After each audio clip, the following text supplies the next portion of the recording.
Internationally, among the many amazing things that he does, Senior Minister Tharman was the first Asian chair of the International Monetary and Financial Committee. As an Asian, I am darn proud of that. And from the private sector, we have Marc Benioff. Marc is chair, chief executive officer, and co-founder of Salesforce, and a pioneer of cloud computing. Under Marc's leadership, Salesforce became the #1 provider of customer relationship management software globally. He was named Innovator of the Decade by Forbes. And moderating these giants, no pressure at all, we have Shiyan, managing partner of Hustle Fund, a pre-seed fund from San Francisco. Shiyan is an experienced operator and investor. She was most recently the VP of Business Operations at NerdWallet. Prior to NerdWallet, she was with Institutional Venture Partners and Bridgewater Associates.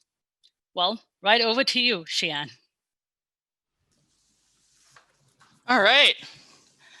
Hi, everyone. Good morning, good evening, good afternoon, wherever in the world you are. As Neha mentioned, I'm Shiyan from Hustle Fund, and I'm a recently returned Singaporean, having spent the last 18 years in the US, the bulk of which was in San Francisco.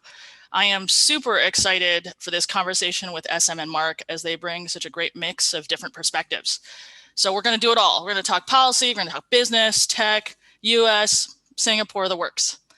So we're at a really unique point in time. We're battling a pandemic, a global economic downturn accelerated by country lockdowns and border closures. And we're wondering about the future and benefits of globalization on our economy and society. We're also seeing a widening gap. What we're seeing in the economy is that big tech and public markets are doing really well, not to mention Bitcoin.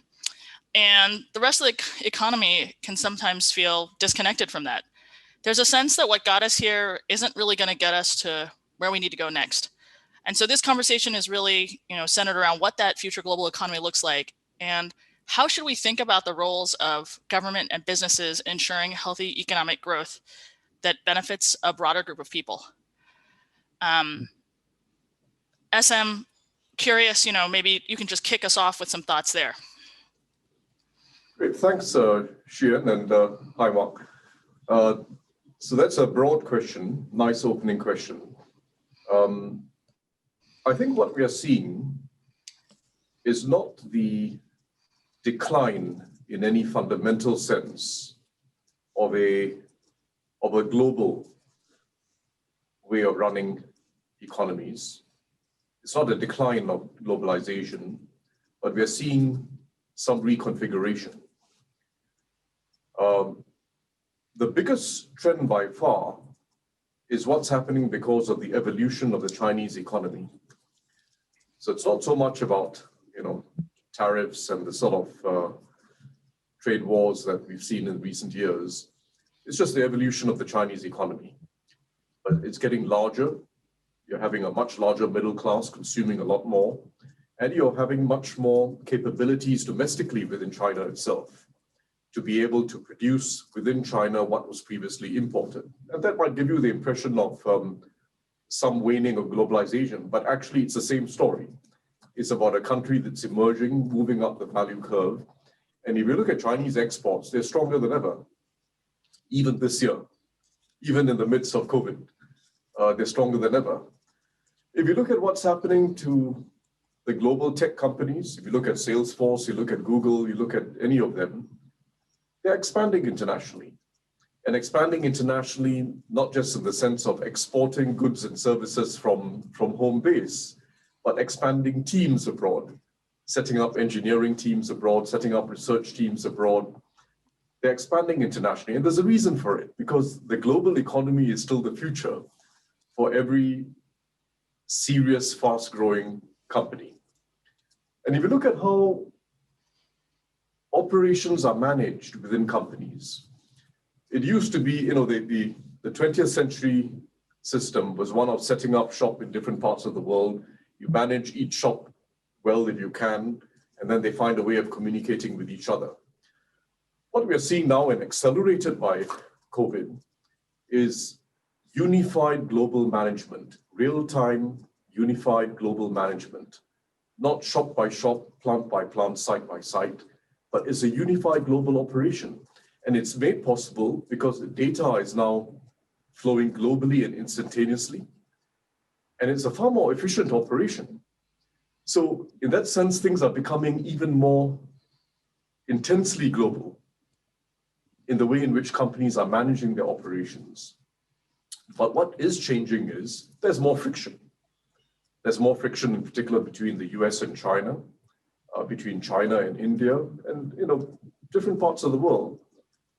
There's possible bifurcation on key technologies, and there's a growing regional order in different parts of the world, but it's still a very high level of activity globally. What's also changed fundamentally, and we all have to factor that in, whether we are companies or we are governments or we are societies, is the need for resilience. And COVID has brought that into very sharp focus.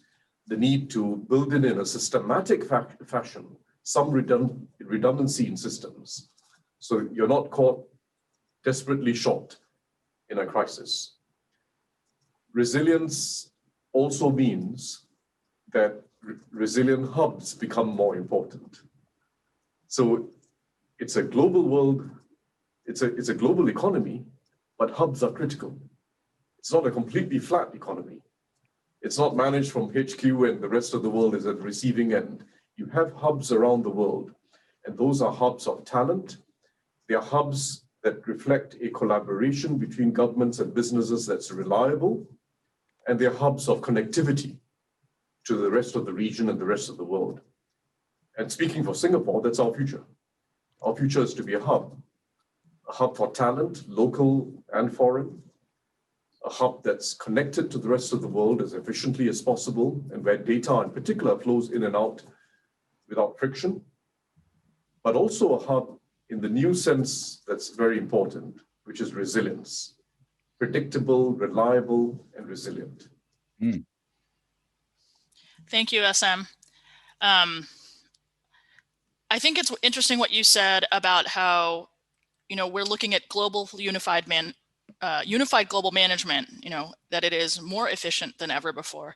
And I think some of those efficiencies actually do lead to some of the inequalities that we do see in societies emerging.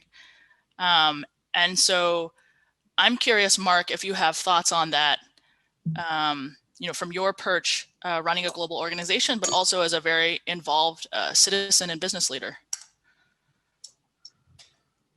Well, first of all, let me thank you for having me on this program. I'm so delighted and honored to be here with my good friend, Minister Tharman, and we have so many interesting conversations, as well as a love of matcha green tea. So we have a lot in common, and I'm always inspired by what he's said. So let me kind of take that, what he just said, and take the inspiration and move it forward, which is that you are right, Shiyan, you're right. We are in a global pandemic. This is a global health crisis. We are in a global economic crisis.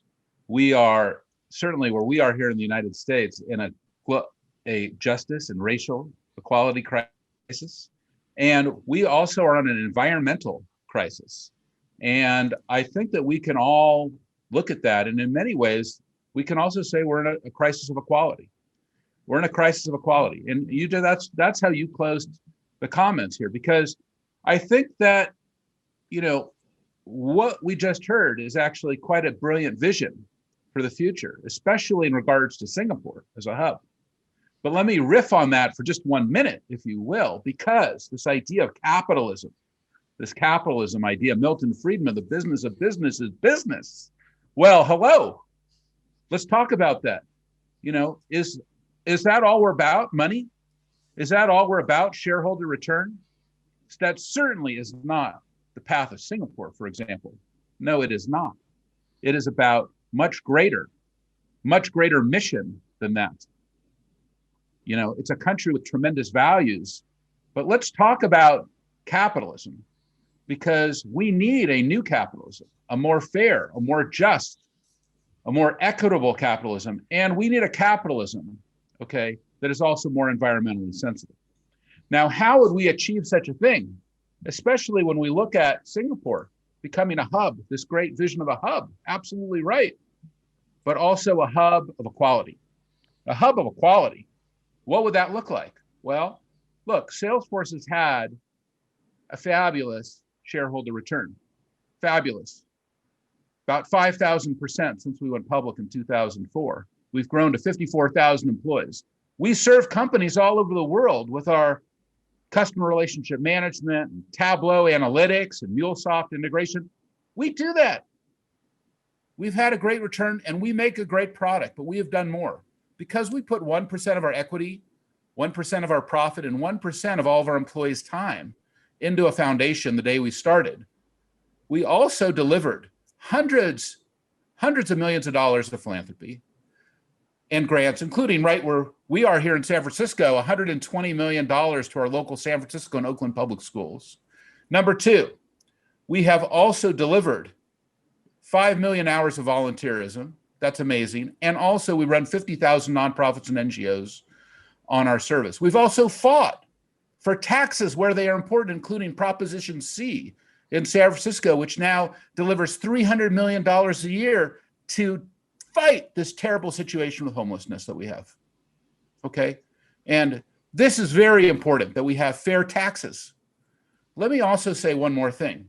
We are also a net zero company. We're a net zero company because the planet is also a stakeholder. See, what I'm saying is we can have successful shareholders, but we can also have successful stakeholders. And this idea of stakeholder capitalism actually made popular by a very good friend of Tharman and I, Klaus Schwab, at the World Economic Forum, who wrote in UC Berkeley in the early 70s a paper on stakeholder capitalism, that we can have a greater capitalism. A capitalism that is more equal, more fair, more just, and more environmentally sensitive. And this pandemic can be, in fact, a great reset to that new, more compassionate, more fair capitalism, that stakeholder capitalism. And when we look at that, that is a clear path to equality. And when we couple that with Tharman's brilliant vision of hubs and how hubs are critical and why Singapore is a successful hub, then we have to look at hubs of equality, for example. And I'm happy to continue to talk about that if you're interested. But I so strongly believe that Singapore must be not just a great example of economic success, because we've seen that in our world, but a great example of equality as well. Thank you, Marc. SM, curious how you would connect Marc's comments with your vision. I think in Singapore, we have had a lot more efforts to work closely between, the government, the business, and the people. But I think despite that, there's always ways to improve and get better. And I think some of Marc's comments around the role of business in perhaps the climate and other forms of equality are less common here. So how do you think about what Marc is advocating for, and does it have a role to play in how we think about Singapore's future? So first, very much so. I think everything Marc said strikes a chord. He was talking about it principally in the context of the company's responsibility to its stakeholders and its much broader vision of its purpose. The same applies to the way one has to run countries and the way in which we collaborate nationally.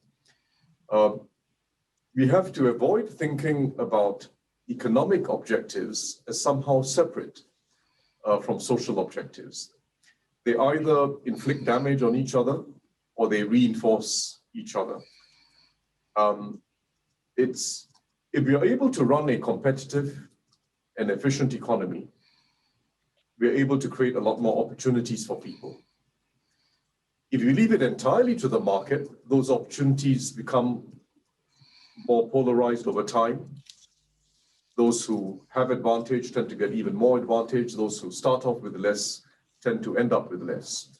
So you can't leave it to the market. But if you think of an economy as a social ecosystem, not just a business ecosystem, you're able to create opportunities, starting upstream in education, but moving into work, because work is still fundamental to any system with a sense of equality of opportunity. and you create a society where everyone feels that if the economy is doing well, I, my children, and the people I know well are also more likely to do well.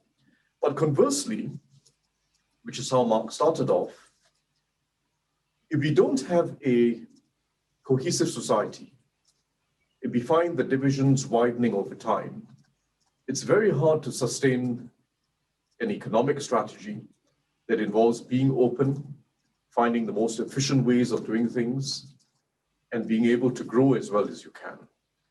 In other words, if you're not socially sustainable, you're not going to have a competitive economy in the long term. And that's what you see across the world. No one is perfect. We're not perfect in Singapore. We are one of the few countries, together with Sweden and just one or two others, who managed to sustain the middle majority of our society moving up one decade after another, even in the last 5 years. We're managing to uplift those who are lower down in the ladder, and uplifting not just by government strategies of being able to tax and transfer in different ways, but uplifting by trying to improve jobs. And that's still a journey. We're not done yet. There's still a significant work plan, significant collaboration plan, significant upskilling plan to help people who are lower down in the ladder to take opportunities of moving up. And it'll make us a better society. It creates better companies, it creates a better society. So we're not done yet at all. And there's really no perfect society wherever you look in the world. Keep improving, but keep in mind that when we think of society and social cohesion and social compacts, it's one and the same as a sustainable economy. You've got to be economically sustainable by being socially sustainable and environmentally sustainable. Thank you, SM. It's an interesting point you make, though, about continuing to uplift, those who are at the bottom end of the economic distribution, upskilling them, making them more globally competitive. With the pandemic and the move to remote work, this would seem to put even more pressure on that lower end of the distribution. I think, Marc, you've announced that Salesforce is going remote through August 2021. So, what does it mean to be a regional hub if your job can be done anywhere? Why will people still choose Singapore? And how do we think about, I had an example, someone said, I could just hire a designer in JB for a third of the price. And that's not even, same time zone. If things open up, we could drive and talk to each other, but I don't even have to hire a Singaporean. So how do you think about the role of technology and remote work on continuing that preservation of the middle and continue to improve the lot of Singaporeans?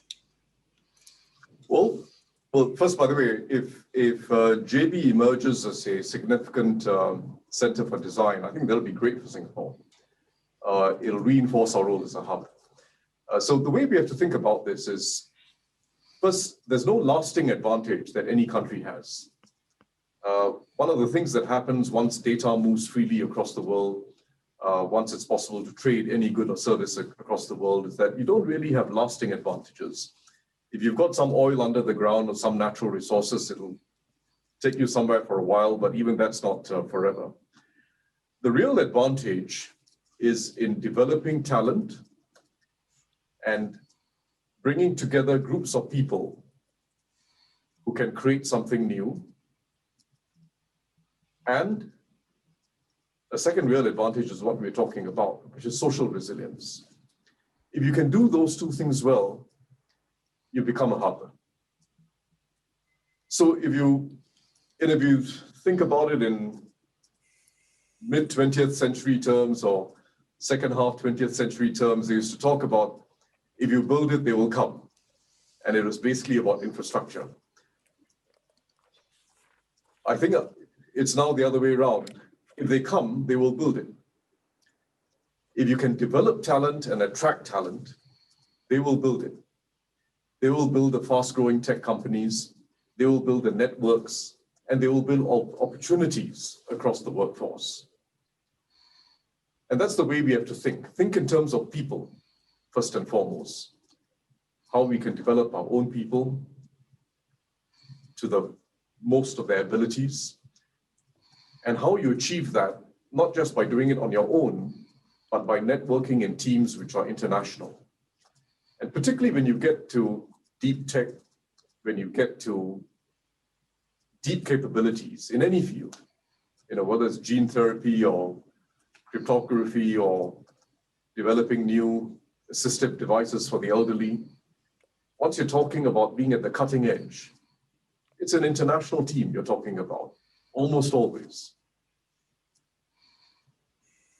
And for Singaporeans to be part of best-in-class international teams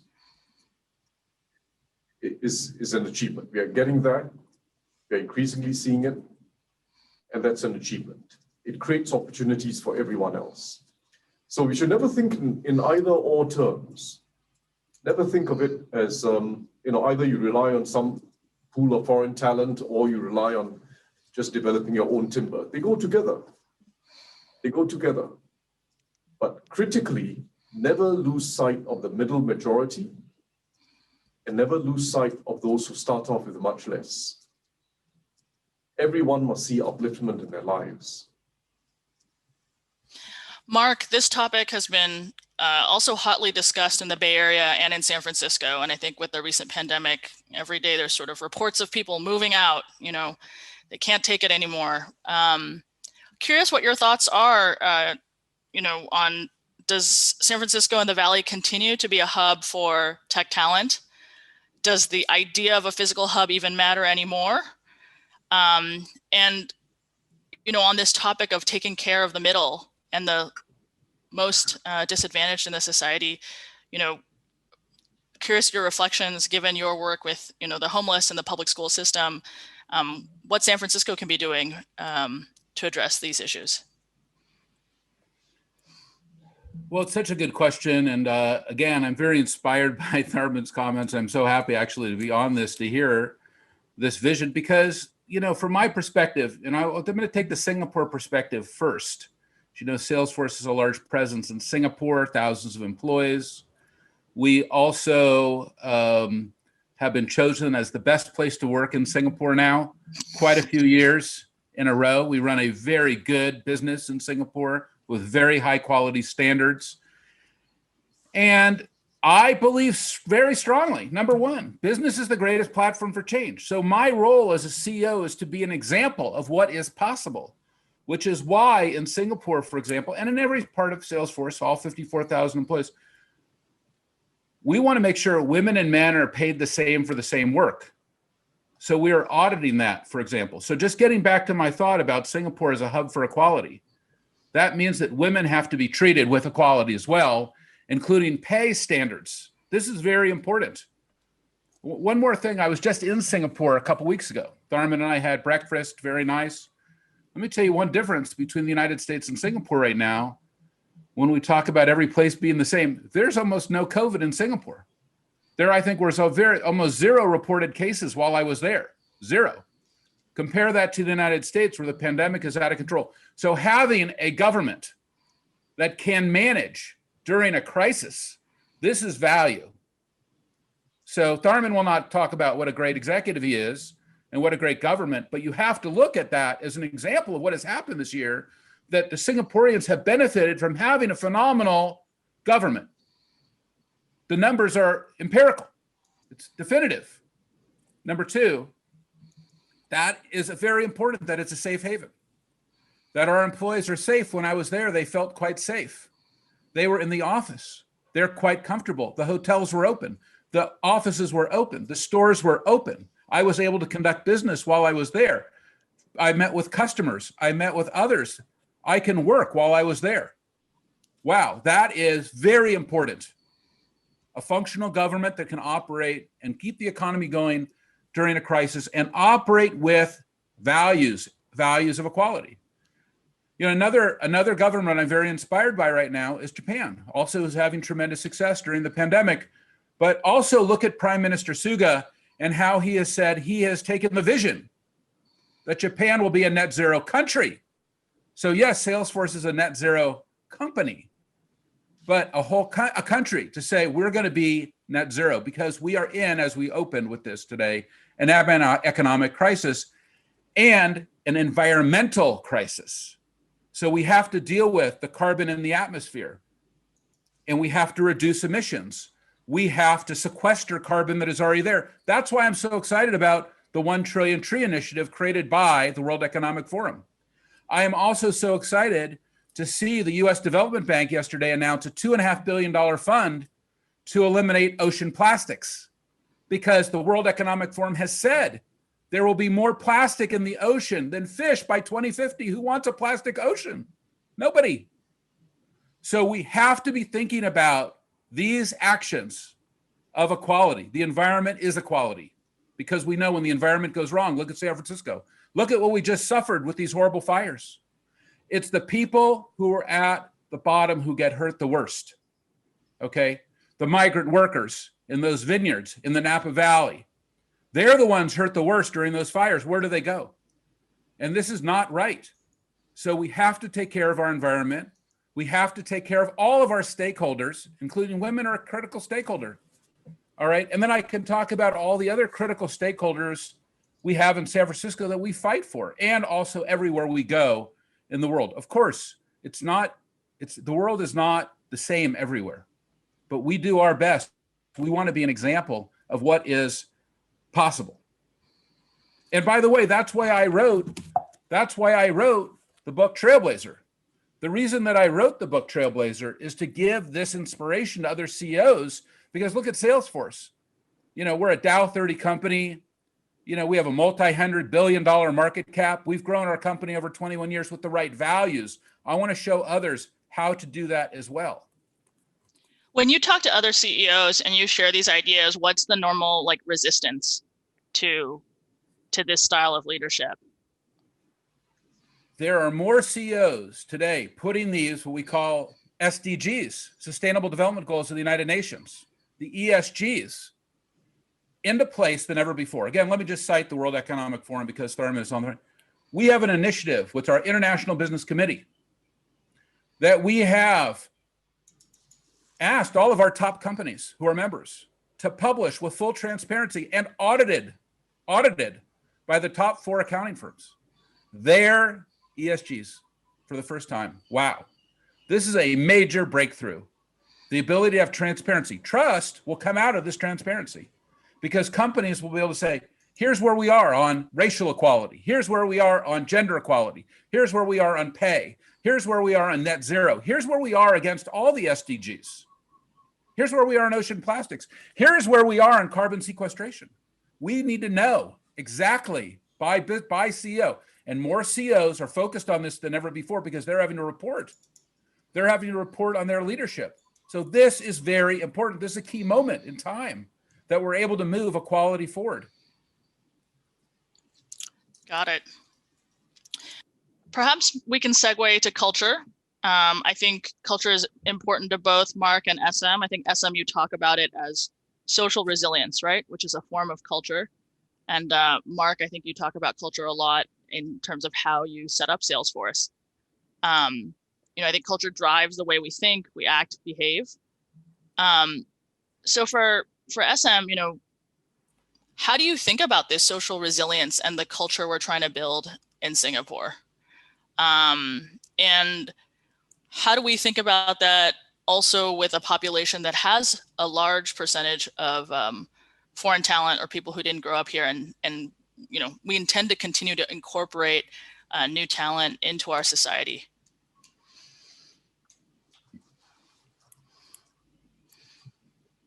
What we need is a sense of togetherness amongst people.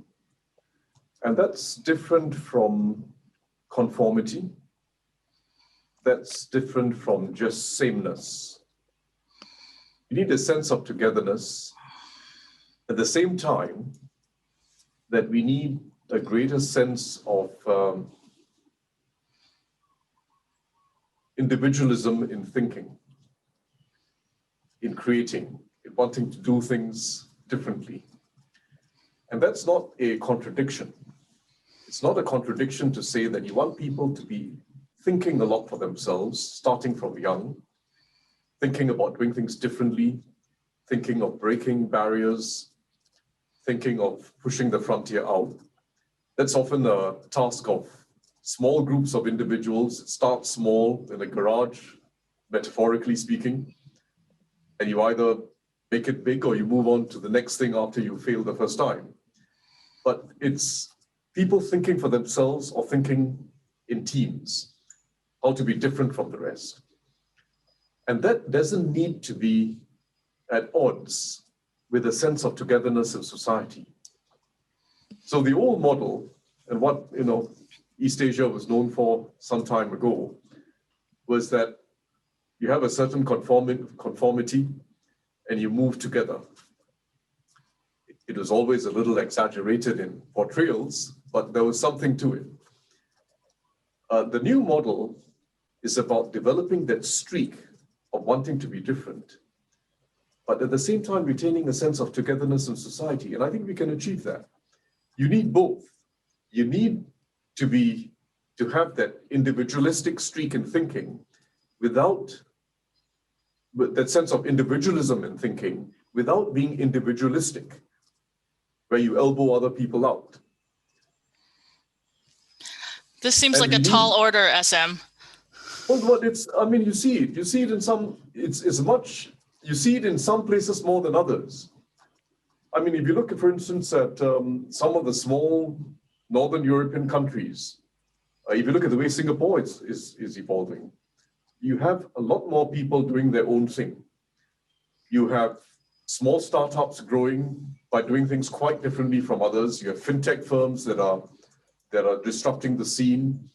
You see things moving, and it's not because they're trying to conform with existing norms. They're doing things differently. But it does not need to be thinking of yourself in individualistic terms. It just means you have an individual way of thinking. You have a business model that's different from the rest, and you're trying to. That's what creativity is about. And it doesn't need to mean that you see yourself as somehow superior to others, or you see that it's each man and woman for themselves. Because there's a way in which if a society becomes more creative and innovative, it produces opportunities for everyone. And we must take it as our responsibility to do that, to create opportunities for everyone. Yeah, I mean, I think conceptually that makes sense, and probably this resonates with Marc, right? Like, as a company, you set out values, you have your OKRs for the year, so everyone's sort of pushing in the same direction, but at the individual employee level, you want them to be thinking for themselves and coming up with the best solutions and not necessarily going along with what's always been done before. But I don't know, Marc, do you have any tips for us in Singapore on how you think about fostering, a high performance culture while also, continuing to stay values aligned? Well, what Tharman said is absolutely right. And in fact, each of every 21 years that Salesforce has been in existence, at the beginning of the year, I'm doing it right now, I write my V2 Mom. And that's a process that I use to get clear on my vision and my values. What does that mean? V2 Mom. My vision, what do I really want? What am I trying to achieve? Look, begin with the end in mind. Let's get clear about our intention. And then the second step is very much aligned with what you and Tharman are talking about, our values. What is truly important to us? What is important to us? In priority. Let's choose those values carefully as people, as individuals, as companies, as countries, as a world. That's why we have the SDGs. Values. What is truly important to us right now? Is it equality? Is it trust? Is it environmental health? Is it physical health? Is it the health of our families? Is it our happiness? What is truly important to you? What is number one? Look, if everything is important, nothing is important. You have to choose what you really want. Many of my friends who are CEOs in the Valley, I'm going to be number one. I want to be number one. Okay. But are you going to be the victim of being number one? The victim of your success? Because where's your happiness if you're number one? Are you happy? You're number one, but are you happy? Is happiness important to you? Well, these are values. This is you have to choose. What are you choosing as your values? Health, happiness, family, success being number one, and we have to choose our values also as countries, as companies, as individuals. So what do we want? Number two, vision. What is truly important to us? What are our values? Number three, how we get it? How do we operationalize our values? Okay, you want to create trust in your company? Trust is certainly our highest value at Salesforce. And the first thing we say is, what are the 3, 4, 5 things we're going to do to create more trust? You want equality? You want equality in your company? How will you create equality? Operationalize it. You want happiness? You want to be happy? Then do things to make yourself happy. What are those things? And do less of what makes you unhappy, by the way, as well. You want to look obstacles. That's really the next step. What is preventing you from having these things? What is preventing you from being successful? Or what is preventing you from having trust? What is preventing you from having the things that you're trying to operationalize? And finally, how will you know it? What are the metrics?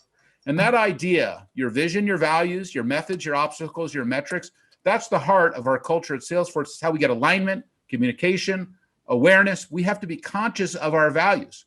Our core values at Salesforce are trust. Nothing is more important than the trust we have with you and our customers and our employees and our partners and all of our stakeholders. And two, customer success. This is our second highest value. Are we making our customers successful? And three is innovation, creating new ideas. Like you said, we were selected as Innovator of the Decade. We're very proud of that. But what are we doing? How are we creating more innovation? Organically, inorganically, and fourth is equality. How are we actualizing our vision of equality? Actually operationalizing it. So we take that very, very seriously. And I take that's important to me personally.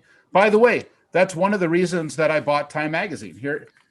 Here's John Lewis, who's one of my heroes on the cover of Time Magazine.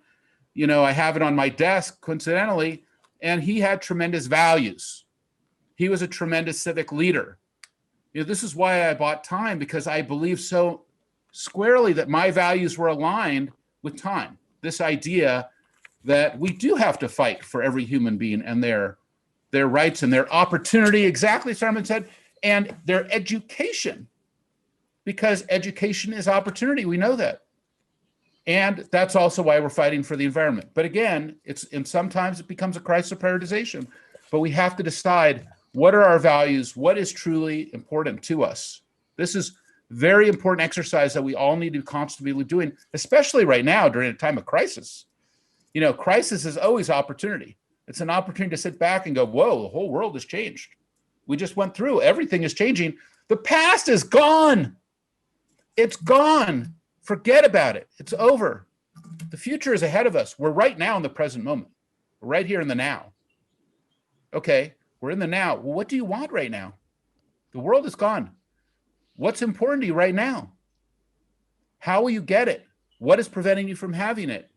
And how will you know that you have it? This is a great time to really think about for every company, every CEO, every leader.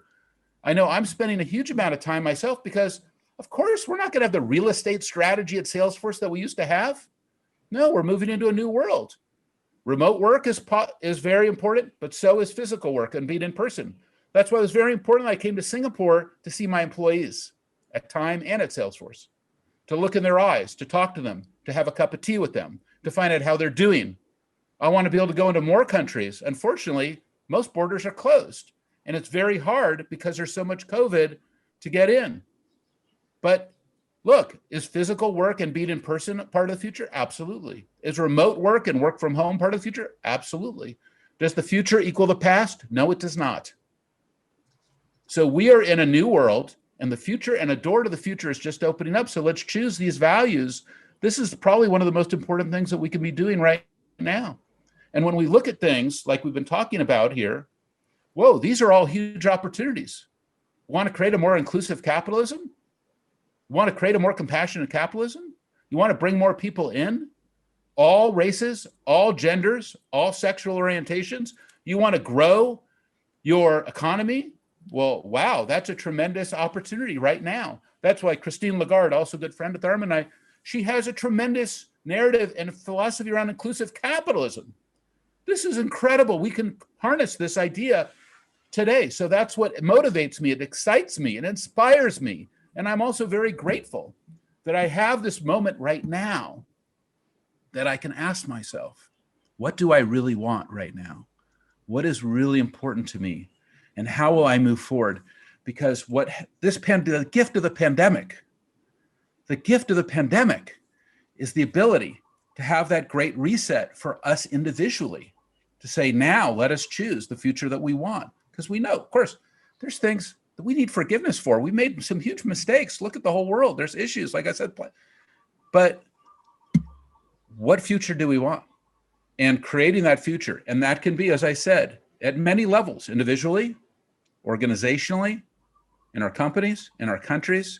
But this is an important moment. That's why one reason I think the SDGs are so important. Why SDG 14, the health of the oceans, is so important. That's why I was so inspired by the US Development Bank yesterday with the $2.5 billion program to get plastic out of the ocean. Because this is a moment for that type of program. 1 trillion trees, this is a moment for that type of program, okay? Friends of Ocean Action, also out of the World Economic Forum, this is a time for that type of program. So we need to make the world that we want, not the world that we had, because the world that we had is gone. We can have a future, and we can have it in a new way. We just have to be aware of what it is that we truly want. Thank you, Marc. I think to build on that, I love the framework that you provided with the V2 mom. SM, how would you think about operationalizing our values, right? If you say, hey, in the past, we have this old East Asian conformity, everyone's a robot. Now, no more robots. We're independent. We're thinking new things. We're planning, we're building that future, but with social cohesion. How do you think about turning that vision into reality? And maybe to build on Marc's final comment, has the pandemic presented opportunities to accelerate that movement into the future? Yeah. So good. I really appreciated what Marc was saying. So let me just take off on a couple of planes. First, one of the things coming out of the pandemic and one of the differentiators between countries coming out of the pandemic is whether people believe in the public good, whether people believe that my actions have to be consistent with the public good. And it's turning out to be quite an important differentiator.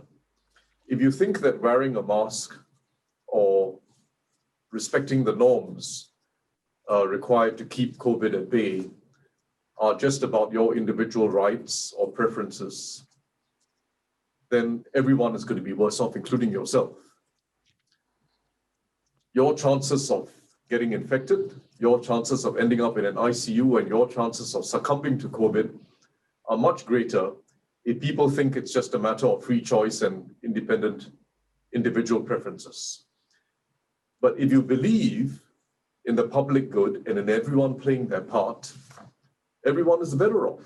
So if you look at the societies like Singapore and Korea and Taiwan and Hong Kong or New Zealand, where they managed to tamp down or even bring to very low levels the spread of the virus, bring community spread down to very low levels.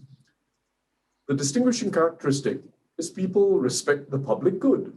And they know that if you play your part and if everyone plays their part, everyone is just better off. That's a big differentiator. So extending it to what Marc was talking about more broadly, I think a big differentiator going forward is going to be whether companies and whether ecosystems of companies treat investing in their people as a responsibility.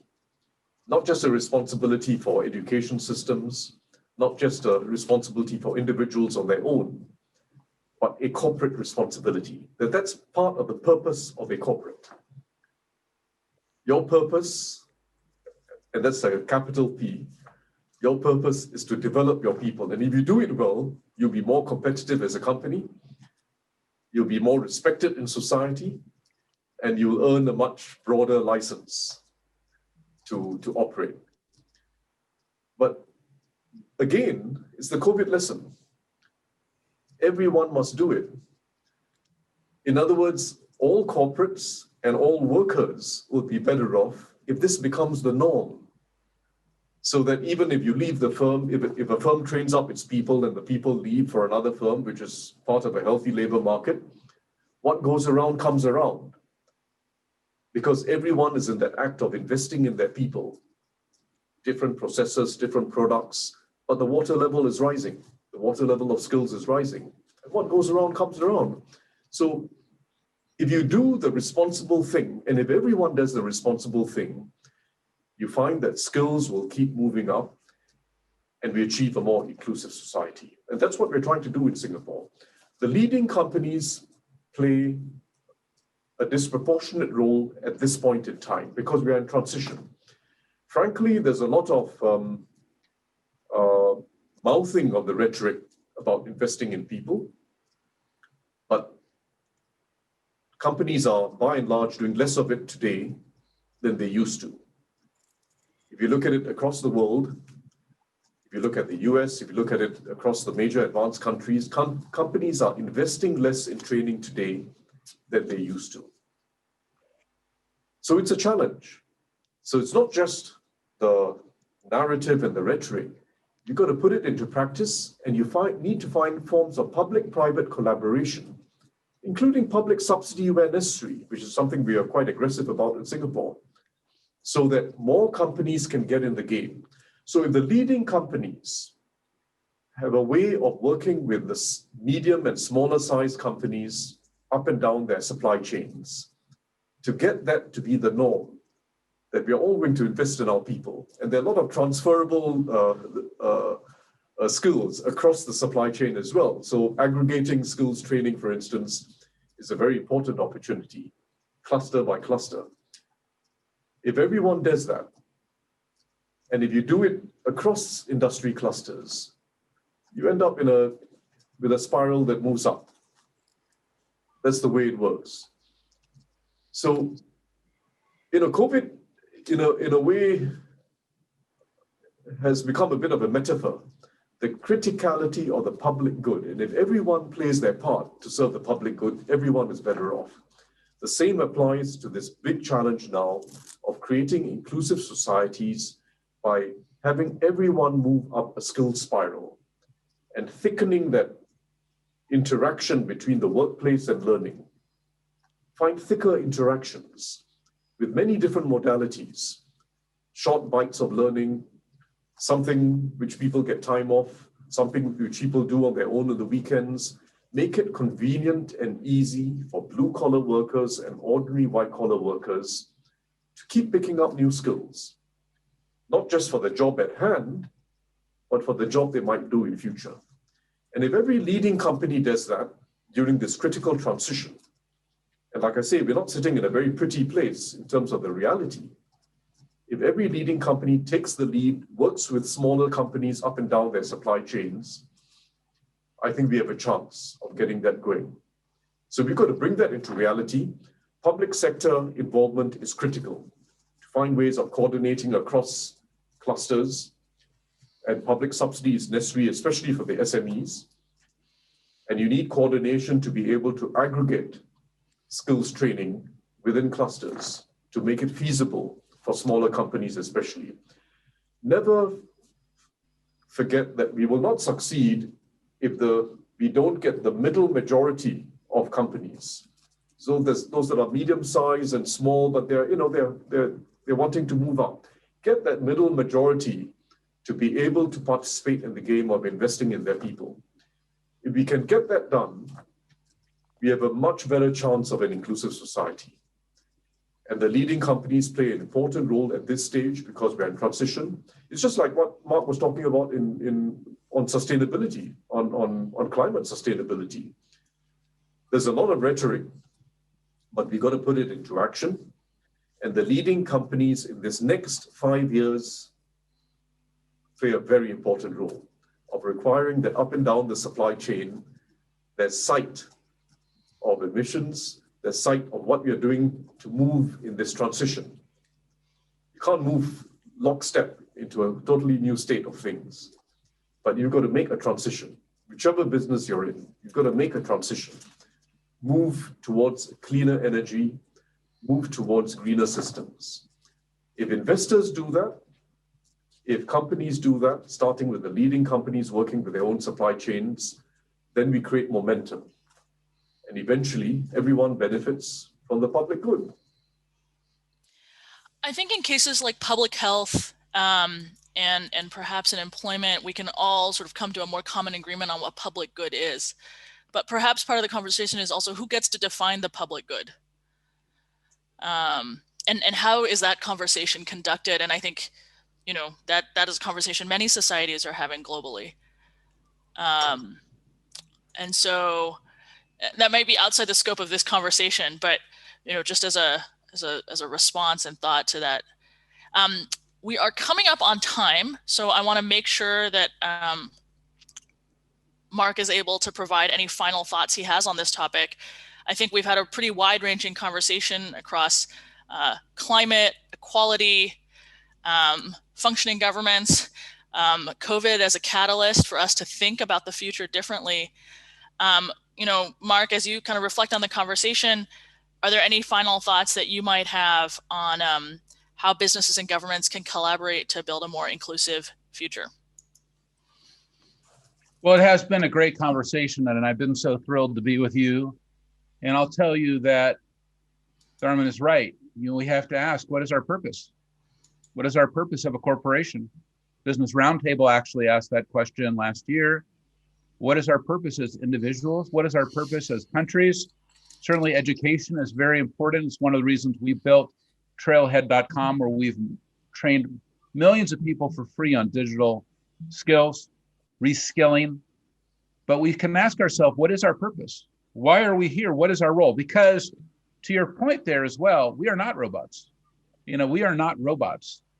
We have free will. We have free choice. There are no robots on this video call. Okay, we're not plugged into some master, AI through the drill something into our brain, connected to some crazy computer. That may be some scientific future, fantasy future, but other tech leaders are working on. Look, that's not where I am right now. Let me tell you where I am. I'm in the present moment. I am right here now. And what that means is that I'm asking myself, what do I want right now in this moment? Because this is the gift of COVID. The gift of COVID is that we can now say, okay, wow, we're at home. Like most of us are at home. We have this opportunity to kind of sit down, make a note to ourselves. What do we really want? Because look, the reality is soon we're all going to be vaccinated. We know that. We can see it now. We're all going to be vaccinated, and this is going to be behind us. That's months away. It's months away, and that's exciting. We've seen these scientific breakthroughs from Pfizer, from Moderna, from Johnson & Johnson, from many companies. We're all going to be vaccinated soon. So this is going to be behind us. So let's take this opportunity before it's gone and use it for a purpose. What is the purpose of COVID? What can it do for us? How can it improve the state of the world? How can it improve our countries, our companies, and ourselves? What are things that we have now learned that we will take forward? What are things that we used to do in the past that we no longer want to do? I watched a very good interview with Bill Gates yesterday. He said, well, 50% of business travel is gone. 30% of in-person meetings are gone. Maybe that's true. Maybe it's not. But certainly there's going to be a new balance between the digital and physical worlds. There certainly is going to be a new balance from work from home. There's no question about it that that's more important than ever. There's certainly a new balance on digital commerce and where people choose to live, which is why I think Singapore is so interesting and why Tharman is in such a great place, because it has become a safe haven during this crisis, that people in Singapore feel safe. That's so powerful. The government is functional. It's doing a great job. Our employees, when I was talking to them, they didn't have the fear in their eyes that I have with our employees in the United States, for example, right now, with millions of infections. That's not the state of affairs in this country because great leaders like the one that we're looking at right here have done the right thing. This is very important. So we must go forward with conviction.